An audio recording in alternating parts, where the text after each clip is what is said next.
Baik, Assalamualaikum warahmatullahi wabarakatuh. Selamat pagi. Kami dari kelompok 11 akan mempresentasikan terkait penempatan dan penugasan SDM. Next. Baik, sebelumnya perkenalkan saya Azila Pacarinda dengan NIM akhir 14. Saya Velashania dengan NIM akhir 018. Saya Lindu Safarama Putih dengan NIM akhir 020. Saya Dia Citra Gitasari dengan NIM akhir 002. Saya Lintang Alisa dengan NIM akhir 032. Oke, yang pertama di sini ada definisi penempatan SDM pendidikan dan penugasan. Yang pertama itu ada penempatan SDM itu sendiri, di mana penempatan SDM pendidikan itu proses menempatkan tenaga kependidikan pada posisi yang sesuai dengan kualifikasi, kompetensi, pengalaman, serta potensi yang dimiliki oleh individu tersebut. Nah, penempatan ini bertujuan untuk apa? Bertujuan untuk memastikan bahwa individu yang ditempatkan pada suatu posisi ini tuh eh, bekerja secara efektif dan efisien. Jadi sehingga dapat berkontribusi secara maksimal terhadap pencapaian tujuan di lembaga pendidikan. Nah, kemudian ada beberapa proses penempatan, melibatkan beberapa tahapan. Yang pertama ada seleksi, di mana proses untuk memilih individu yang paling memenuhi syarat untuk posisi tertentu. Nah, kemudian yang kedua ada penempatan, di mana menentukan posisi yang paling sesuai dengan kemampuan, minat, dan pengalaman individu. Kemudian ketiga ada orientasi, di mana memberikan pembekalan kepada individu mengenai tanggung jawab dan lingkungan kerja yang baru. Kemudian yang keempat ada pemantauan, di mana memastikan bahwa individu yang ditempatkan dapat beradaptasi dan bekerja sesuai harapan. Kemudian yang kedua ada penempatan. Nah, penempatan ada penugasan. Nah, di mana penugasan SD pendidikan ini itu merujuk pada pemberian tanggung jawab atau penugasan kepada tenaga pendidik sesuai dengan posisi yang ditempatinya. Nah, penugasan itu sendiri itu pemberian tanggung jawab atau aktivitas spesifik yang harus dijalankan oleh karyawan dalam kerangka kerja organisasi yang disesuaikan dengan posisi atau jabatan yang mereka tempati. Nah, kemudian ada beberapa tahapan penugasan. Yang pertama ada identifikasi tugas, di mana mengidentifikasi tugas yang perlu dilaksanakan oleh SDM sesuai dengan jabatan yang ditempatinya. Nah, kemudian yang kedua itu ada distribusi tugas, di mana dia memberikan tugas yang sesuai dengan kemampuan dan tanggung jawab individu.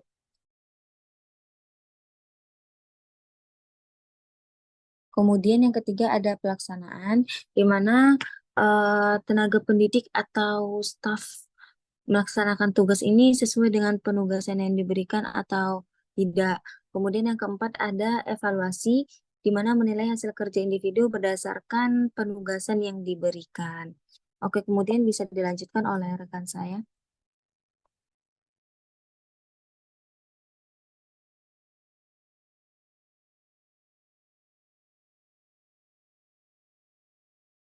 Baik, untuk yang selanjutnya ada pentingnya penempatan dan penugasan SDM yang tepat. Yang pertama, peningkatan produktivitas karyawan. Jadi produktivitas karyawan itu eh, peningkatan produktivitas karyawan itu dalam penempatan dan penugasan SDM itu berarti menempatkan karyawan pada posisi yang sesuai dengan keahlian, minat, dan bakat mereka. Ini membantu memaksimalkan potensi karyawan sehingga mereka dapat bekerja dengan efisiensi dan efektivitas yang tinggi. Nah, di sini ada beberapa cara yang dimana penempatan yang tepat dapat meningkatkan produktivitas karyawan. Yang A ada optimalisasi keterampilan. Dengan menempatkan karyawan pada posisi yang sesuai dengan keahlian mereka, organisasi dapat memastikan bahwa setiap tugas yang dikerjakan dengan efisiensi yang tinggi. Kemudian yang B ada peningkatan motivasi dan kepuasan kerja. Kalau karyawan merasa cocok dengan tugas dan mereka, cenderung lebih termotivasi dan puas dengan pekerjaannya. Yang C ada pengurangan turnover dan absensi. Penempatan yang tepat juga mengurangi tingkat turnover dan absensi. Kalau karyawan puas dengan pekerjaannya, akan lebih mungkin untuk tetap tinggal dalam organisasi dan hadir secara konsisten. Kemudian yang D, ada pengembangan keterampilan dan karir. Penugasannya sesuai memungkinkan karyawan untuk terus mengembangkan keterampilan mereka dan mencapai tujuan karir mereka. Yang E ada peningkatan kolaborasi dan sinergi tim.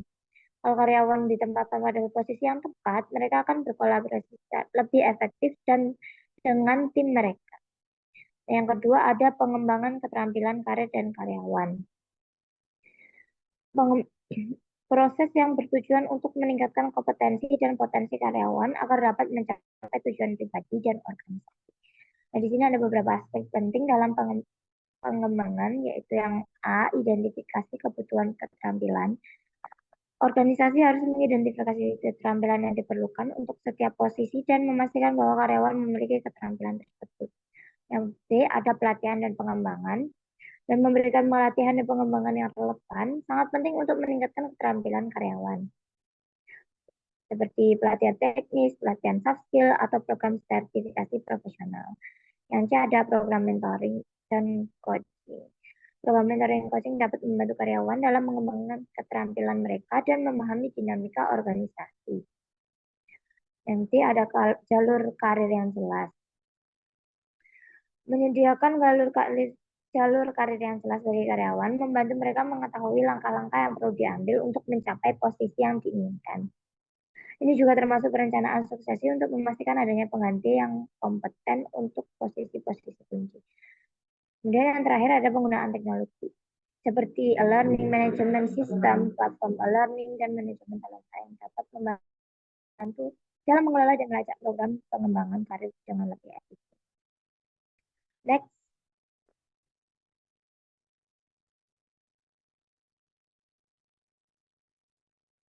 Kemudian yang ketiga ada meningkatkan kepuasan dan motivasi kerja. Kepuasan dan kerja dan motivasi kerja adalah dua faktor yang kunci yang berperan penting dalam menciptakan lingkungan kerja yang produktif dan harmonis.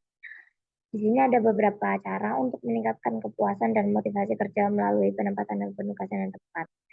Yang A ada penempatan yang sesuai, yaitu menempatkan karyawan pada posisi yang sesuai dengan keahlian, minat, dan bakat mereka akan membuat mereka merasa lebih terlibat dan termotivasi. Karyawan yang merasa cocok dengan pekerjaannya cenderung lebih puas dan termotivasi untuk memberikan kinerja terbaik. Yang B ada pengembangan karir. Memberikan jalur karir yang jelas dan peluang pengembangan diri sangat penting dalam meningkatkan motivasi kerja. Karyawan yang merasa ada peluang untuk berkembang dalam karir mereka cenderung lebih termotivasi untuk bekerja lebih baik.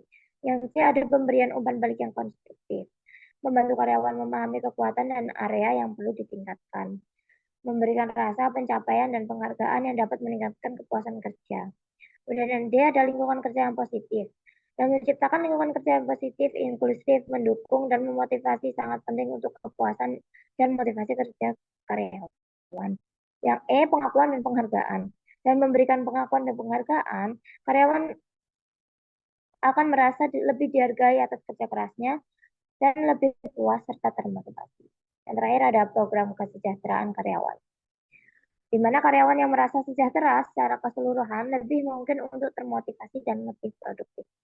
Kemudian yang keempat, pengaruh terhadap kinerja organisasi. Penempatan yang tepat dapat meningkatkan kinerja organisasi secara keseluruhan, mengurangi turnover, dan meningkatkan retensi karyawan. Berikut ini ada beberapa aspek penting yang perlu diperhatikan, yaitu kompetensi dan keterampilan. Penempatan karyawan yang sesuai dengan kompetensi dan keterampilan dapat meningkatkan efisiensi dan produktivitas.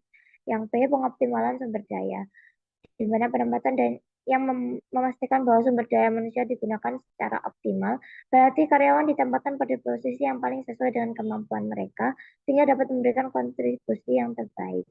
Yang C ada peningkatan kepuasan kerja. Dengan begitu karyawan merasa lebih dihargai dan diakui, akan lebih termotivasi untuk bekerja lebih baik. Yang D ada pengurangan beban kerja yang tidak perlu. Ini dapat mengurangi stres dan kelelahan sehingga karyawan dapat fokus pada tugas-tugas yang lebih penting. Kemudian yang E ada peningkatan kualitas kinerja, di mana ini dapat mengurangi kesalahan dan meningkatkan kualitas produk atau layanan yang diberikan oleh organisasi. Selanjutnya akan diterangkan oleh Baik, langsung saja yang selanjutnya ada faktor-faktor yang mempengaruhi penempatan SDM. Nah, menurut Siswanto dalam Rusdi itu menjelaskan ada beberapa faktor yang perlu diperhatikan ketika merekrut karyawan. Nah, yang pertama itu ada pertumbuhan perusahaan, lalu yang kedua ada latar belakang pendidikan, yang ketiga ada kesehatan fisik dan mental, lalu yang keempat ada pengalaman kerja, yang kelima ada faktor status perkawinan, keenam ada sikap, dan yang terakhir ada usia. Nah, untuk yang pertama ada pertumbuhan perusahaan. Nah, seiring dengan perkembangan bisnis perusahaan, itu akan terdapat lebih banyak lowongan yang perlu diisi oleh karyawan. Nah, lalu yang kedua ada latar belakang pendidikan. Nah, prestasi akademis yang dimiliki oleh tenaga kerja itu selama menjalani pendidikan sebelumnya itu perlu diperhatikan, terutama dalam proses penempatan mereka untuk melaksanakan tugas dan juga menjalankan wewenang dan tanggung jawab. Nah, pertimbangan terhadap prestasi akademik itu tidak hanya terbatas pada jenjang pendidikan terakhir, tetapi juga mencangkup semua jenjang pendidikan yang pernah dijalani. Nah, tenaga kerja dengan prestasi akademis yang tinggi itu seharusnya ditempatkan pada tugas dan pekerjaan yang sesuai dengan kemampuan mereka. Sementara tenaga kerja yang latar belakang pendidikannya itu rata-rata ataupun di bawah standar itu sebaiknya ditempatkan pada tugas yang lebih ringan dan wewenang dan tanggung jawab yang juga lebih rendah gitu. Lalu selain itu latar belakang pendidikan ini juga eh, harus menjadi faktor penting dalam penempatan kerja. Contohnya ini kayak umpamanya ada seorang sarjana ekonomi itu seharusnya ditempatkan pada posisi yang berkaitan dengan bidang ekonomi. Lalu pertimbangan terhadap latar belakang akademis ini itu bertujuan untuk memastikan penempatan karyawan yang tepat pada posisi yang sesuai atau the right man on the right place. Lalu yang ketiga ada kesehatan fisik dan mental. Dalam penempatan karyawan itu penting untuk mempertimbangkan faktor fisik dan juga mental. Tanpa pertimbangan yang cermat, perusahaan itu berisiko menghadapi masalah yang merugikan. Penugasan karyawan pada posisi tertentu itu harus disesuaikan dengan kondisi fisik dan mental individu tersebut.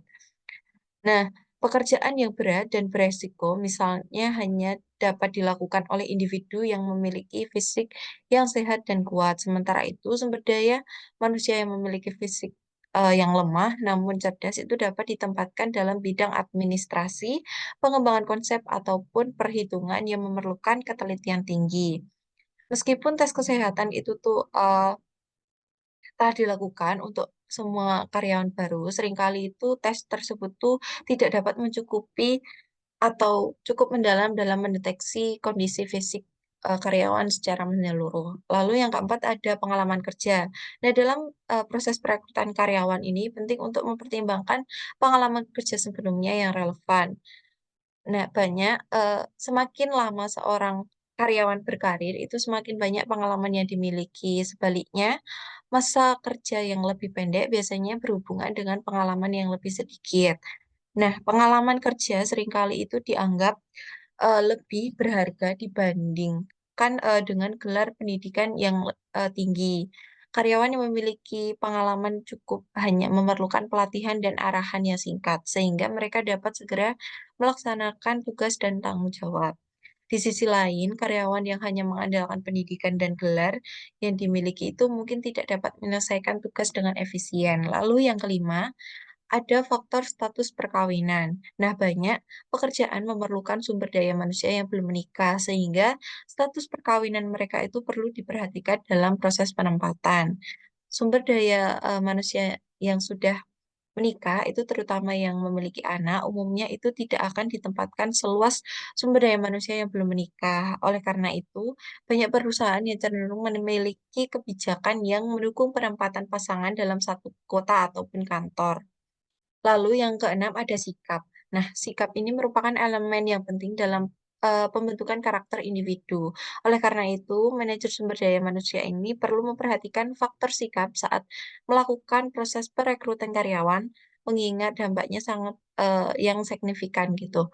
Lalu yang terakhir ada usia. Nah, dalam penempatan tenaga kerja penting untuk mempertimbangkan faktor usia dari tenaga kerja yang telah lulus seleksi. Hal ini itu dilakukan untuk menghindari kemungkinan karyawan tersebut menghasilkan kinerja yang tidak optimal.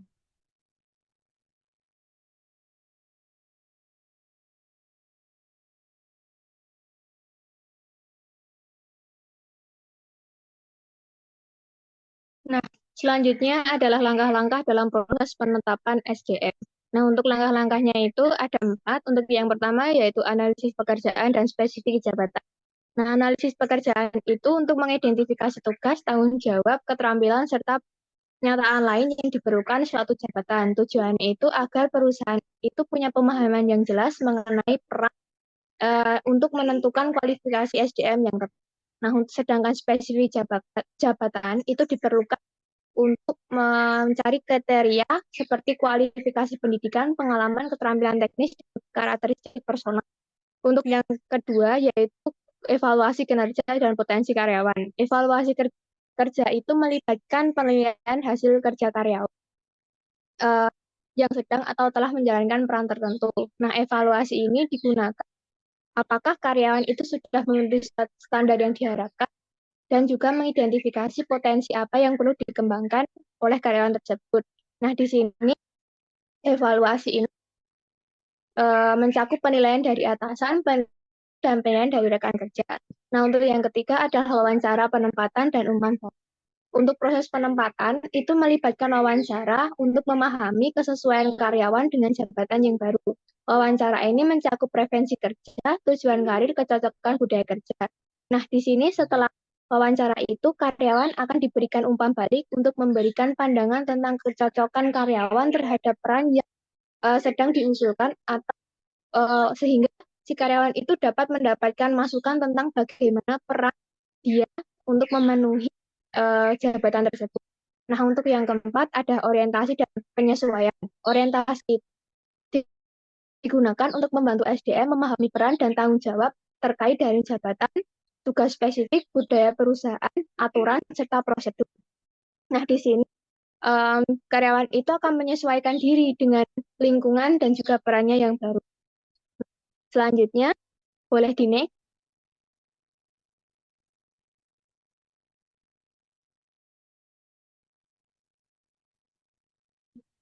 Terima kasih. Selanjutnya, tadi kan sudah ada langkah-langkah penempatan. Selanjutnya yaitu strategi penugasan SDM yang efektif.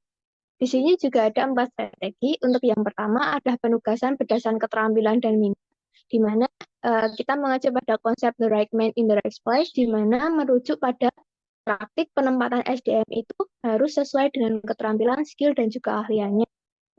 Kenapa? Karena jika seseorang itu punya skill yang sesuai dengan tugasnya, maka dia akan menghasilkan hasil kerja yang cenderung lebih baik. Nah, penugasan ini bertujuan agar SDM itu ditempatkan pada peran yang sesuai dan yang sesuai sehingga potensinya dapat meningkatkan produktivitas organisasi secara keseluruhan.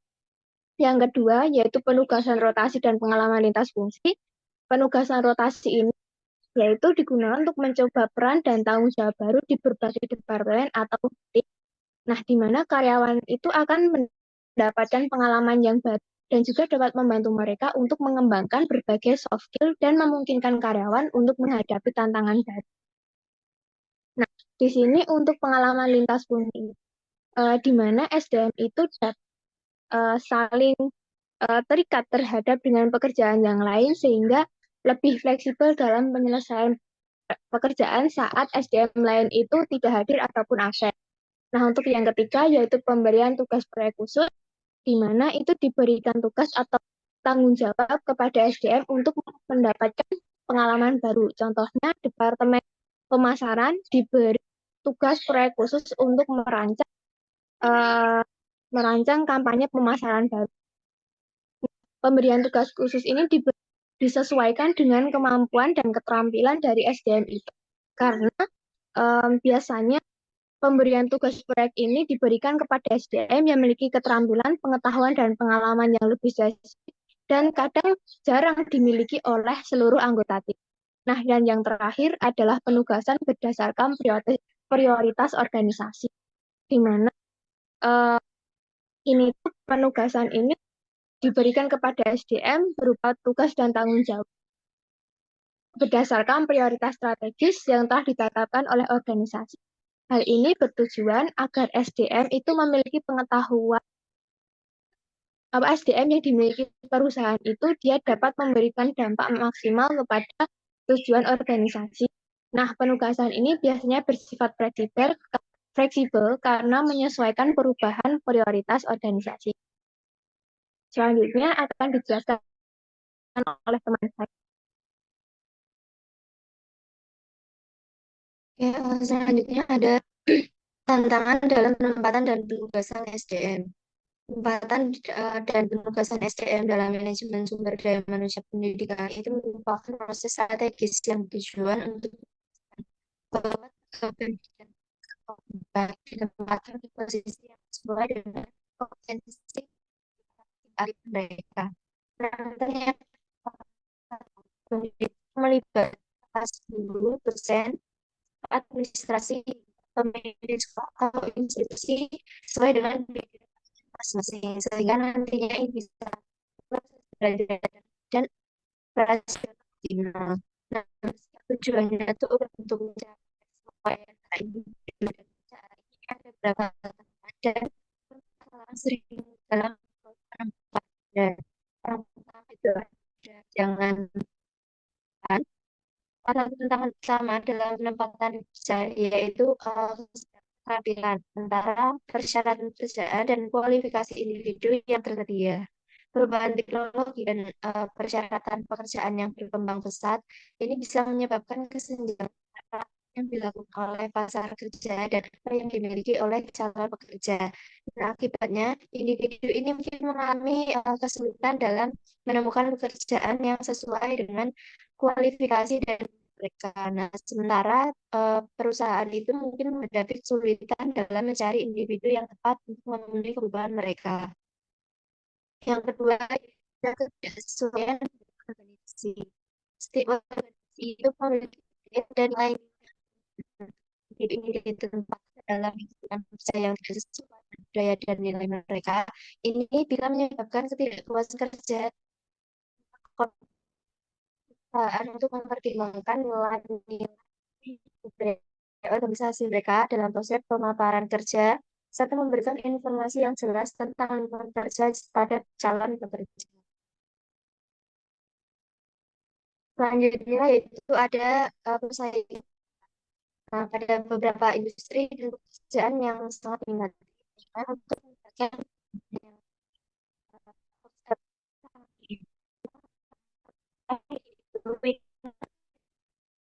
dan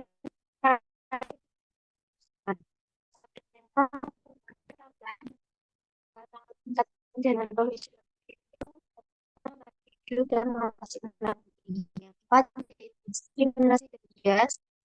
Di sini itu juga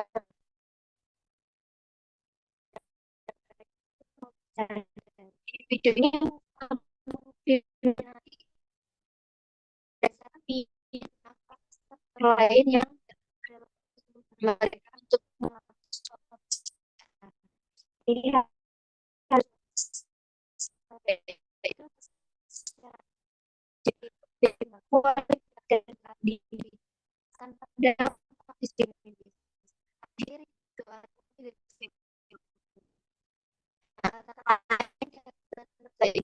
komunitas geografi. Nah, beberapa pekerjaan mungkin bukan individu pindah yang berbeda dalam diri maupun luar negeri atau internasional.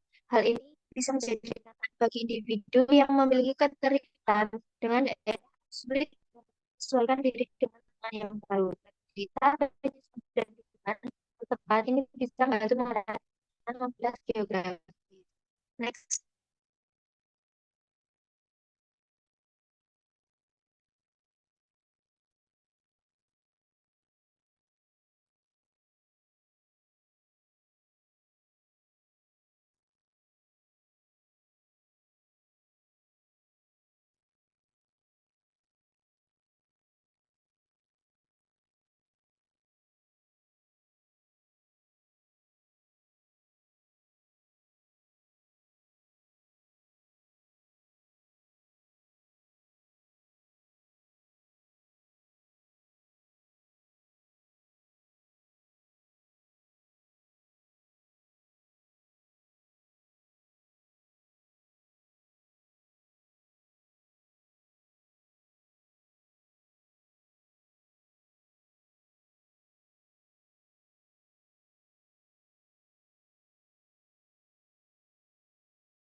Baik, selanjutnya akan dijelaskan oleh Mbak Fiera Salma.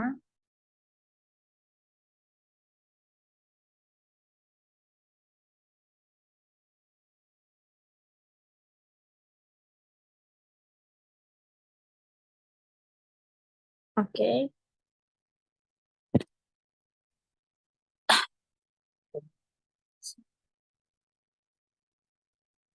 Selanjutnya ada di studi kasus yang pertama di mana sekolah XYZ ini menghadapi beberapa masalah terkait rendahnya motivasi guru, di mana rendahnya motivasi guru terhadap hasil belajar siswa yang kurang optimal. Jadi penyebab utamanya adalah banyaknya tenaga pengajar yang dimana ditempatkan posisi yang tidak sesuai dengan kompetensi mereka gitu. Kemudian si sekolah XYZ ini itu mereka melakukan rekrut manajemen SDM yang bertujuan untuk menempatkan guru dan staf pendidikan di posisi yang sesuai dengan kompetensi mereka. Nah, jadi proses ini dimulai dengan asesmen kompetensi yang menyeluruh, termasuk tes kepribadian, wawancara mendalam, serta analisis rekam jejak kinerja guru. Kemudian yang ketiga, si sekolah SD tersebut, dia mengimplementasi dari sistem penugasan yang lebih spesifik, di mana setiap guru ini tuh diberikan tugas tambahan yang sesuai dengan kemampuan mereka. Jadi kayak contohnya itu ya seorang guru ini dia dengan latar belakang teknologi pendidikan gitu. Jadi diberikan tanggung jawab untuk mengelola program e-learning sekolah. Terus yang lainnya juga guru-guru yang lainnya yang bukan basicnya di latar belakang teknologi, ya dia lebih bertanggung jawab ke peninjauan terhadap murid-murid yang di sekolah gitu. Kemudian eh, di prak- jadi kayak ketiga itu ada praktik terbaik dalam penugasan karyawan. Jadi ada penugasan berbasis kompetensi, terus yang kedua ada penugasan yang jelas dan terukur. Kemudian yang ketiga ada penugasan berbasis pengembangan karir sama ada monitoring dan evaluasi berkala serta ada pemberian insentif dan penghargaan gitu. Bisa dilanjutkan?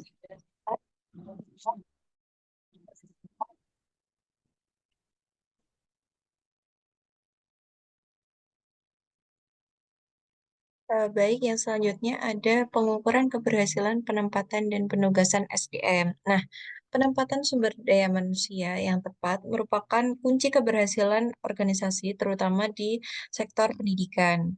Untuk mengukur keberhasilan penempatan kerja ini itu uh, ada dua uh, parameter utama yang sering digunakan, yaitu yang pertama ada uh, kinerja dan kinerja pegawai dan juga tingkat kepuasan kerja.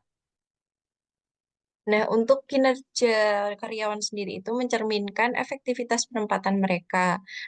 Nah, dalam eh, kinerja karyawan ini itu ada dua aspek utama yang menjadi fokusan gitu. Nah, yaitu ada produktivitas dan juga kualitas pekerjaan. Nah, untuk kualitas pekerjaan sendiri ini itu menilai seberapa baik seseorang karyawan dalam menyelesaikan tugas yang diberikan, yang dapat diukur melalui jumlah hasil yang dihasilkan, kecepatan dalam menyelesaikan tugas, serta efisiensi dalam penggunaan sumber daya. Lalu, yang produktivitas kerja itu merujuk pada rasio antara hasil yang diperoleh dengan kontribusi serta jumlah tenaga kerja yang dibutuhkan dalam suatu jangka waktu tertentu. Nah, tingkat produktivitas yang tinggi ini itu menunjukkan bahwa karyawan tersebut itu telah ditempatkan pada posisi yang sesuai dengan kemampuan dan keahlian yang dimiliki.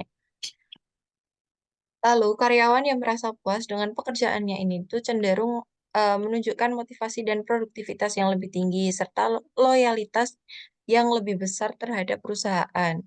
Pengalaman individu dalam pekerjaan mereka itu berperan penting dalam menentukan tingkat kepuasan kerja. Nah, terdapat berbagai variabel yang dipengaruhi oleh perasaan, termasuk faktor-faktor yang berkaitan langsung dengan pekerjaan serta kondisi pribadi karyawan. Kepuasan kerja juga dapat dipahami sebagai hasil dari perbandingan antara harapan yang dimiliki terhadap pekerjaan dan realitas yang diperoleh. Hal ini itu disebabkan oleh kenyataan bahwa kepuasan kerja itu lebih cenderung mencerminkan penilaian terhadap pengalaman yang telah dialami, baik di masa kini maupun di masa lalu, dibanding dengan harapan yang ada untuk masa depan. Nah, berbagai elemen seperti kesesuaian pekerjaan dengan minat kemampuan individu, lingkungan kerja yang kondusif, peluang untuk pengembangan diri, serta kompensasi dan penghargaan yang adil dapat mempengaruhi tingkat kepuasan kerja dan kinerja. Sebaliknya, ketidakcocokan antara pekerjaan dan juga individu itu kondisi lingkungan kerja yang tidak mendukung ataupun kurangnya kesempatan untuk berkembang itu dapat mengakibatkan ketidakpuasan, lalu penurunan kinerja dan juga tingginya tingkat pergantian karyawan. Nah, organisasi ini itu memiliki berbagai metode untuk menilai kinerja dan kepuasan karyawan, termasuk penilaian kinerja, survei kepuasan, dan wawancara mendalam. Melalui penilaian kinerja, nah organisasi itu dapat mengevaluasi sejauh mana karyawan itu mencapai tujuan yang telah ditentukan. Sementara survei kepuasan karyawan itu memberikan wawasan mengenai pandangan karyawan terhadap berbagai elemen pekerjaan mereka. Dengan melakukan evaluasi kinerja dan kepuasan kerja secara rutin, itu perusahaan dapat mengidentifikasi aspek-aspek yang perlu diperbaiki dan melakukan tindakan perbaikan. Contohnya tuh kayak jika terungkap bahwa sejumlah karyawan tuh masih merasa kurang puas dengan peluang pengembangannya, organisasi itu dapat mempertimbangkan untuk meningkatkan program pelatihan dan juga pengembangan karyawan. Nah, di sisi lainnya itu melalui pengukuran kinerja, organisasi itu juga dapat mengidentifikasi karyawan yang berpotensi untuk dipromosikan atau diberikan tanggung jawab yang lebih besar.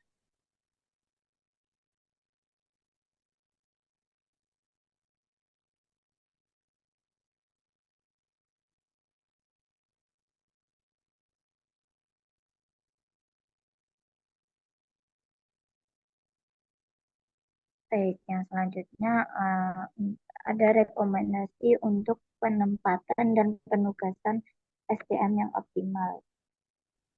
Jadi yang pertama ada meningkatkan sistem evaluasi dan pemantauan sumber daya manusia.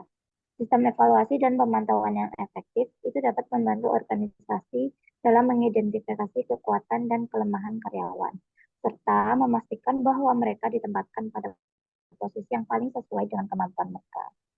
Ini ada rekomendasi untuk meningkatkan sistem evaluasi dan pemantauan SDM guna penempatan dan penugasan yang optimal. Yang A ada penggunaan teknologi evaluasi dan memanfaatkan teknologi evaluasi seperti sistem manajemen kinerja yang terintegrasi untuk melacak kinerja karyawan secara real time. Ini dapat membantu dalam memberikan umpan balik yang tepat waktu dan memastikan bahwa karyawan berada pada jalur yang benar. Yang B ada evaluasi basis kompetensi.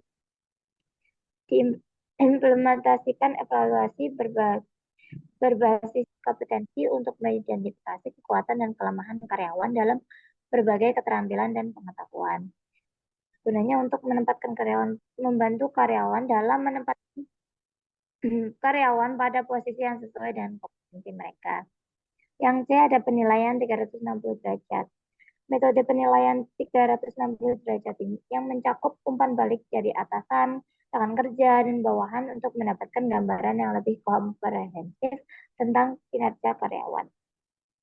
Kemudian yang D ada pelatihan dan pengembangan berkelanjutan. Sediakan program pelatihan dan pengembangan yang berkelanjutan untuk memastikan karyawan terus mengembangkan keterampilan dan kompetensinya. Yang E ada sistem umpan balik yang efektif. Buat sistem umpan balik yang umpan balik yang terstruktur dan teratur untuk membantu karyawan memahami area yang perlu ditingkatkan dalam menghargai pencapaian mereka. Umpan balik yang konstruktif dapat meningkatkan motivasi dan kinerja. Kemudian di sini yang kedua ada pengembangan keterampilan dan kompetensi SDM secara berkelanjutan. Di mana pengembangan keterampilan dan kompetensi karyawan secara berkelanjutan sangat penting untuk menjaga relevansi keterampilan mereka dan kebutuhan organisasi. Ini dapat dilakukan melalui pelatihan, workshop, dan program pengembangan diri lainnya. Dan terakhir, ada kolaborasi antara manajemen dan karyawan dalam proses penempatan.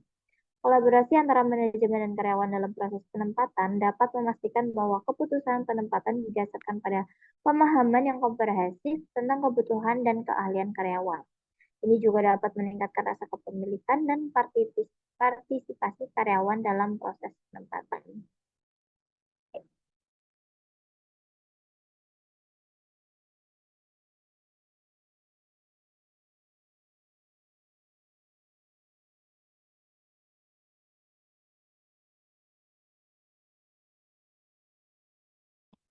Terakhir yaitu kesimpulan.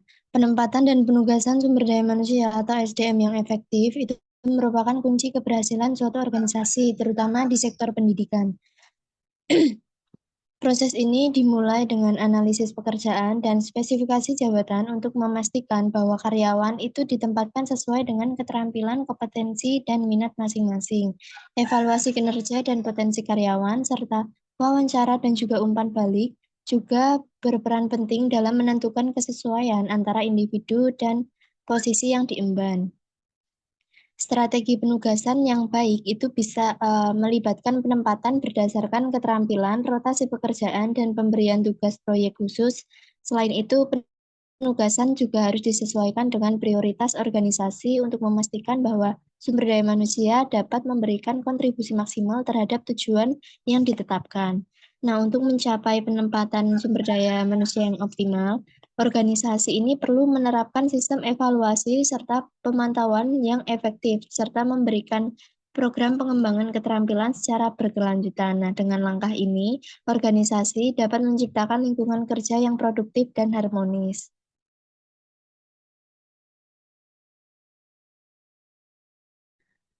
Baik, sekian presentasi dari kelompok 11 terkait penugasan dan penempatan SDM. Assalamualaikum warahmatullahi wabarakatuh.